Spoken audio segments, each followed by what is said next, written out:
What's up, everybody? Welcome back to BT Willis Garage. I've got you set up here for a nice tight shot so you can see exactly what I'm doing to replace my light toggle switch. You know your light toggle switch has gone bad whenever it is just kind of flaking around like that. It gets stuck, and really you can tell that it's been out of shape. So if yours isn't working or if yours has gone bad, we're going to show you how to replace it. So I'm going to throw an image up right now and we'll take a quick look at the products and tools we're going to need to get this job done. I highly recommend you get a multimeter. I'm going to show you how to use it in this video. That's going to make sure your power's turned off before you touch any power wires. There's two different kind of toggle switches. There's a two-way and a three-way, or a self-grounding they call the two-way. So with the self-grounding kit, there's only two wires you need to connect. With the three-way, there's three. It includes a ground. You probably should pop your panel off after turning off the power to take a look at which one you have before determining which of the Amazon links in the description you should purchase your toggle switch through. They also sell these at Home Depot if you want to get it done the same day. All right, guys, we're going to keep some wire strippers or pliers on hand to be able to bend any wires that we need, as well as a flathead and a Phillips screwdriver. All right, let's go ahead and get started. So I've got my flathead screwdriver and I'm just going to pop these off real quick.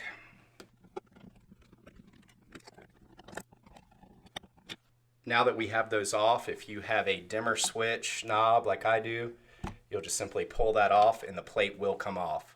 Now keep in mind, if your power is still on in the room that you are in, you can get shocked by touching those screws that you see to the right there. You see these two screws here? Those have power on them. Do not touch them with the power on. What we're going to do now is get our multimeter, and I'm going to put it in front of the camera so you know what settings to set it to. This exact multimeter can be bought on Amazon, which is why I'm going to put it in the description if you need one in your home. Here's the multimeter that I use. What we're going to do is set it to the 500 V with the little squiggly line beside it. Very technical terms here. All right, you've got a positive and a negative. It should not matter which one you put the positive or negative on. Just be sure not to cross them. You see that 117? That's 117 volts. Lighten that switch up. Next, we're going to figure out how to turn that off and test it again before we ever put a screwdriver on it.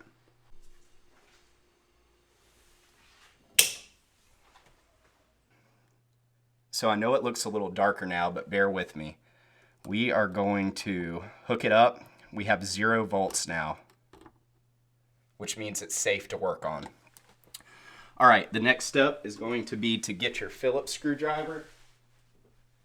And let's go ahead and remove the toggle switch to figure out what kind it is. So as I'm unscrewing this, let me tell you, if you buy the three-way switch, it will not work as a self-grounded. I know for a fact that this is a self-grounded switch, but I wanted to tell you guys about the two. And this is the process that you would do to figure out which one you have in your home if you don't know. So as I'm unscrewing this, I know that in the back, I'm going to see 2 wires for the self-grounded. There they are there. The previous homeowner or electrician that worked on this actually pushed the wire into the back. That may be the case. It does work. I prefer to use the screws. So what we're going to do, if you have a three-way switch, you're going to notice again that you've got an extra wire here. Don't worry about that. Just do the process the same as I do and just install that wire. Again, that's a grounded connection there. So I'm going to go ahead and remove these. The power's off. You can touch it. Consult a professional and do this at your own risk. But we're going to prep these. We're going to make it look like a shepherd's hook to go around those screws. So I'm just going to make a nice little, and needle nose pliers work really good for this, but I'm going to grab it at the end and just kind of give it a little bend and a little pinch so that it'll fit neatly around that wire. See what I did there? And this one just needs to be pinched together a little bit. So that way we can fit it around that screw head and screw it in. Now here's our new switch. You'll note that sometimes it comes with an extra little dude down here. We're not going to need that for my setup, but again, if the one you're replacing has it, then by all means feel free to use it. So I'm just going to get this wire here. We're going to tighten that down. Take our next little hook, I think I closed that one up a little bit too much. Boom. And we're gonna hook it around the screw. Come on. That wire's in the way. Just gonna bend that out of the way. There we go. Tuck it behind. Then we're gonna screw him down too. I know my hand's all in your face, but I'm just tightening down that little shepherd's hook behind the screw really nicely. All right, guys. So now we're gonna neatly tuck our wires back in inside the drywall, excuse me. And your new kit probably comes with new screws. I recommend, why not use them? Save the other ones in your workbench. And we're just gonna go ahead and tighten this back down.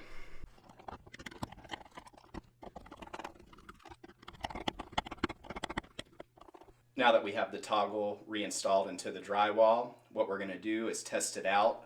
You're gonna go out to your garage or wherever your breaker box is, flip the switch, come back inside. Knowing that the base or the wall plate is not on, we're going to carefully flip the switch.